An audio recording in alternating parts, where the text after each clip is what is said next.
अगर आप ईश्वर के सच्चे उपासक हैं और ईश्वर पर पूरी तरीके से समर्पित हैं और आपको लगता है कि जीवन में जो कुछ भी घट रहा है वो सब कुछ ईश्वर की मर्ज़ी से ही हो रहा है, इतना आपका विश्वास ईश्वर के प्रति अडिग है और जीवन में चाहे कितनी भी विपरीत परिस्थितियाँ आएँ, आपका विश्वास लेकिन ईश्वर पर से कभी डिगता नहीं है।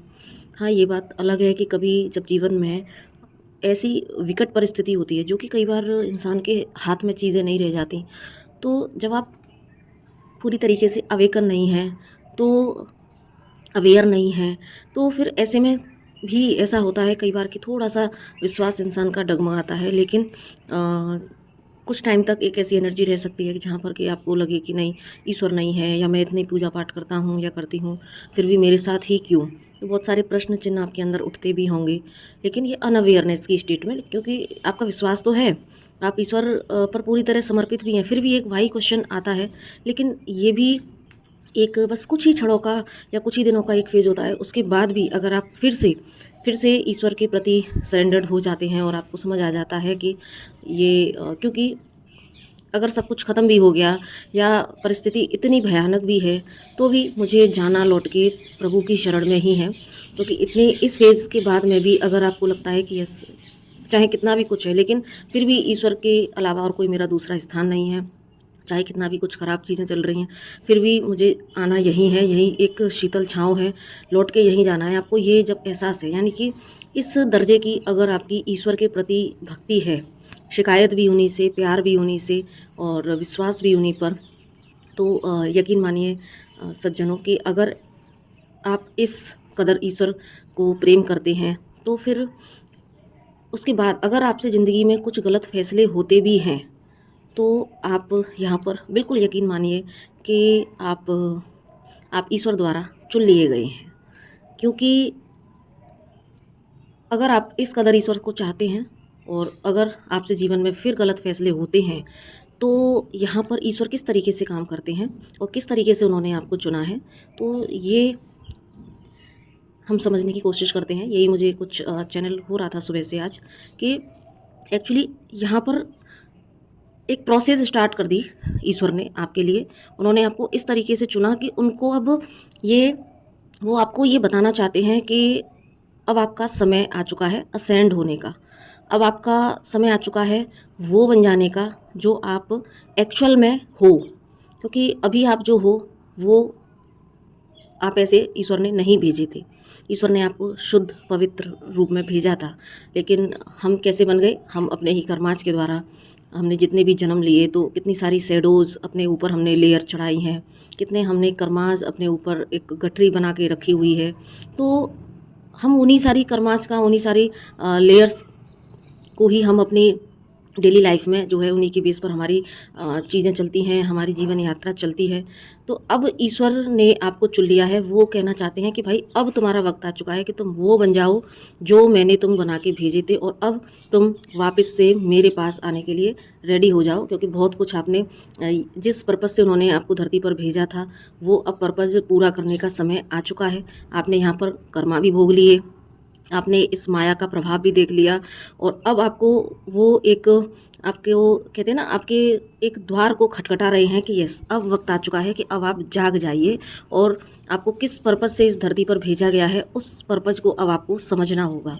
और जितने भी आपने जो अपनी लाइफ में जो पेन सफरिंग्स अपने ही कर्मा के द्वारा जो हम बना लेते हैं उनको फेस करते हैं, तो यहाँ पर ईश्वर को भी आपको देखकर बहुत तकलीफ़ होती है। और वो कहीं ना कहीं जब इस तरीके से ट्रिगर मिलते हैं और तब भी अगर इंसान नहीं जागता है, तो ईश्वर को भी बड़ा दुख होता है कि मैं बार बार ऐसी परिस्थितियाँ क्रिएट करता हूँ, लेकिन फिर भी जो है इंसान या मेरा बच्चा समझ नहीं पा रहा है। तो यहाँ पर वो चाहते हैं कि आप इस माया के लूप से निकलकर ईश्वर का चुनाव करें। क्योंकि इंसान हमेशा अगेन एंड अगेन लूप को ही क्रिएट करता रहता है, और ईश्वर बार बार आपको यहाँ पर दस्तक देते रहते हैं कि यस, अब समझ, लेकिन हम शायद नहीं समझ पाते हैं। तो किस तरीके से वो काम कराना चाहते हैं यहाँ पर, इसलिए वो हमारी लाइफ में ये सारे ट्रिगर्स देते हैं। तो यहाँ पर जस्ट एक समझने की बात ये है कि जीवन में जब गलत फैसले होते हैं और गलत फैसलों की वजह से ही लाइफ में प्रॉब्लम्स आती हैं, तो कहीं ना कहीं यहाँ पर अब ईश्वर हमको बताना चाहते हैं। क्योंकि देखिए, गलत फैसले होना, यानी कि अब आपका समय आ चुका है कि आप खुद को खाली कर लें। गलत फ़ैसलों से ही हमारे जीवन में परिस्थितियाँ ख़राब आती हैं। इसका मतलब कहीं न कहीं हमारे पास्ट लाइफ़ के कर्माज़ इस समय हमारे ऊपर काम कर रहे हैं, और क्योंकि ईश्वर चाहते हैं कि आप अपने शुद्ध पवित्र रूप में आ जाएँ, तो उसके लिए आपको कंप्लीटली कर्माज से मुक्त करना, आपको कंप्लीटली खाली करना उसका मकसद होता है। तो जब तक ये परिस्थितियाँ आपकी लाइफ़ में नहीं आएँगी, तब तक आप अपने कर्माज से मुक्त नहीं हो पाएँगे। क्योंकि तभी झटके लगते हैं, तभी आपको समझ आती है, तभी आप सत्य को जानने की कोशिश करते हैं और फिर उस पर काम करते हैं। तो ये एक इस तरह की प्रोसेस है कि जहाँ पर ईश्वर चाहते हैं कि आप पूरी तरीके से अपने इन कर्माज से मुक्त हो जाएँ। ठीक है? तो यहाँ पर ये 2 चीज़ें हो गई कि एक तो जो हमारी लाइफ़ के गलत फ़ैसलों के पीछे भी कहीं न कहीं हमारे पास्ट लाइफ़ के कर्माज काम करते हैं, क्योंकि यहाँ पर जब तक आपसे ऐसी गलतियाँ होंगी नहीं, तब तक आपके सामने आपके कर्मों का खाता नहीं आएगा, और कर्मों का खाता नहीं आएगा तो आप उनको क्लियर कैसे करेंगे, है ना? और दूसरा यहाँ पर होता है ईश्वर का प्लान इसके पीछे काम कर रहा है, ईश्वर की टेस्टिंग भी यहाँ पर चलती है। और अगर आपने उस टेस्टिंग को समझ लिया कि यस, यहाँ पर अगर टेस्टिंग भी हो रही है ईश्वर की साइड से, तो भी यहाँ पर फ़ायदा तो इंसान का ही है ना, कि कर्माज उसके ही क्लियर हो रहे हैं। तो फ़ायदा चारों तरफ से इंसान का ही है कि हमको एक तो हम ये समझ लें कि अगर हम टेस्टिंग पीरियड में हैं डिवाइन के में, तो कहीं न कहीं ईश्वर की नज़र हमारे ऊपर है, और अब ईश्वर आपको तराशना चाहता है। ईश्वर अब आपको बिल्कुल एक हीरे की तरीके से निखारना चाहता है। आपकी चमक से दुनिया को भी वो जो है चकाचौंध करना चाहता है, क्योंकि हर एक सोल अपने आप में यूनिक है। कभी भी ये ना समझें कि हम कोई साधारण व्यक्ति हैं, क्योंकि ईश्वर से निकला हुआ अंश कभी साधारण नहीं हो सकता, वो ईश्वर की तरह ही असाधारण है। ईश्वर के गुण इंसान में हैं। तो यहाँ पर ये बिल्कुल एक ईश्वर को ग्रैटिट्यूड करने वाली बात है कि ईश्वर की नज़र आप पर है। और दूसरा यहाँ पर इसीलिए आप इसको टेस्टिंग पीरियड कह सकते हैं, क्योंकि जब तक टेस्टिंग पीरियड नहीं होता तब तक आप हीरे में कन्वर्ट नहीं हो सकते, तब तक आप अपने अंदर की उन क्षमताओं से परिचित हो ही नहीं सकते जो आपके भीतर है, क्योंकि ईश्वर के अंदर असाधारण क्षमताएँ हैं जिन पर कि वो कभी ना विश्वास कर पाता है, ना उन पर उनकी नज़र जा पाती है। रीज़न हमने बताया, क्योंकि आप ईश्वर के अंश हैं, ईश्वर के बच्चे हैं, तो आप के अंदर जो असीमित ऊर्जाओं का भंडार है, वो उनसे आप अभी तक परिचित ही नहीं हुए हैं। तो इसलिए यहाँ पर एक टेस्टिंग पीरियड है, और दूसरा यहाँ पर क्योंकि आपके गलत फैसलों से ही आपके सारे कर्माज क्लींज होंगे, और आप को यानी कि डिवाइन ने एक उस पीरियड में जानबूझ के डाला है जहाँ पर कि आप अपने इन कर्माज से मुक्त हो पाएँ, और आप अपने आप को खाली करके और उस असेंशन की प्रोसेस में आगे बढ़ पाएँ। आप जो ईश्वर से इतना प्रेम करते आए हैं, तो अब समय आ चुका है आपके उस प्रेम की अंतिम परिणति में पहुँचने का। क्योंकि देखिए, प्रेम की अंतिम परिणति क्या होती है? मिलन होना, मर्ज हो जाना, है ना? हम 3D में भी अगर किसी से प्रेम करते हैं तो हम चाहते हैं उससे उसके साथ हमारा कंप्लीट रीयूनियन हमेशा रहे। जस्ट लाइक दैट ईश्वर भी आपसे रीयूनाइट होना चाहता है। ईश्वर भी चाहता है कि अब ये सारी जो है चीज़ों को छोड़ के इन द सेंस मतलब अपने आप को फ्री करके, यहाँ कर्तव्य से फ्री होने की बात नहीं कर रहे हैं, क्योंकि जब तक हम इंसान के रूप में धरती पर हैं, तो हमें अपने कर्तव्य तो सारे निभाने ही हैं, उत्तरदायित्व तो सारे निभाने हैं। लेकिन ईश्वर चाहते हैं कि अब आप अपनी इस असेंशन की यात्रा को समझें, अपने मनुष्य होने के मतलब को समझें, और अपने धरती पर आने के मकसद को समझें।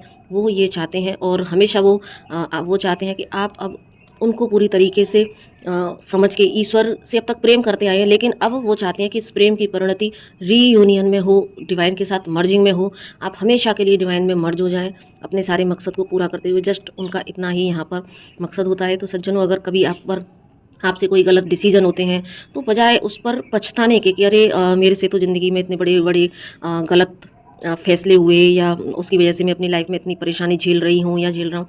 नहीं, आपको रिग्रेट नहीं करना है, आपको उसको पीछे ईश्वर की लीला को समझना है। ठीक है? और अगर मान लीजिए, जैसे यहाँ पर तो मैंने स्टार्टिंग में ये कहा कि आप ईश्वर के सच्चे भक्त हैं, तो आपके सामने तो ऐसी चीज़ें हो रही हैं। लेकिन यहाँ पर अगर आप जस्ट ईश्वर को मानते ही हैं, है ना?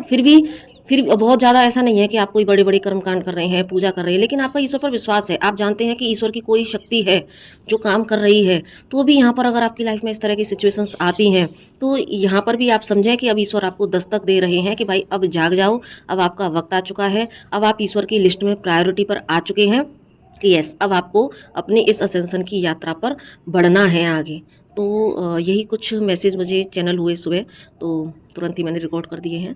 आई होप इससे ज़रूर से आप सभी को कोई ना कोई गाइडेंस मिली होगी, क्योंकि मुझे ऐसा लग रहा है जैसे कि ऐसा फील हुआ जैसे कि कुछ सोल्स को अपने जो गलत फैसले पर जो रिग्रेट में चले जाते हैं और बहुत ही लो एनर्जी में, तो यहाँ पर जस्ट ये उनके लिए मैसेज हो सकता है कि आपको रिग्रेट नहीं करना है और इसके पीछे ईश्वर की क्या लीला चल रही है वो आपको समझ के बस अपने आप को फिर से खड़ा करना है और अपने ईश्वर के संकेतों को समझते हुए यहाँ पर आपको एक नई ऊर्जा का संचार अपने भीतर करके और ईश्वर के संकेतों को पकड़ के और उस पर आपको काम करना है। तो आई होप ये वीडियो आपके लिए बहुत हेल्पफुल रही होगी।